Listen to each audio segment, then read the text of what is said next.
కార్తీక మాసం వచ్చేసింది. నోములు, పూజలని చాలా బిజీగా ఉంటున్నారు కదండీ! చాలామంది అయితే ఉల్లి, వెల్లుల్లి కూడా తినరనమాట. నేనైతే తిననండి. సో, అలాంటి వాళ్ళ కోసం ఈ కాలీఫ్లవర్ ఫ్రై అండి చాలా బావుంటుంది. ఎలా చేయాలో చూపించేస్తాను. ఒక మిక్సీ జార్ తీసుకొని ఉప్పు, కారం మన టేస్ట్‌కి తగ్గట్టు వేసుకోవాలి.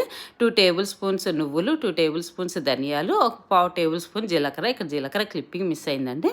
సో, అవన్నీ వేసేసుకొని ఇలా పౌడర్ చేసి పక్కన పెట్టుకోవాలి. కాలీఫ్లవర్స్ సన్నగా కట్ చేసేసుకొని వేడి నీళ్ళలో ఉప్పు, పసుపు వేసేసి దాంట్లో వేసేసుకొని డ్రైన్ అవుట్ చేసేసుకోవాలి వాటర్ అంతా కూడా.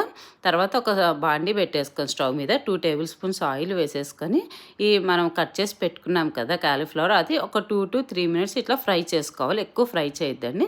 చేసి అది పక్కన పెట్టేసుకోవాలి. సో, అదే స్టవ్ మీద బాండీ పెట్టేసుకొని ఆ నూనె సరిపోతుందండి, ఎక్స్ట్రా అయిన అవసరం లేదు.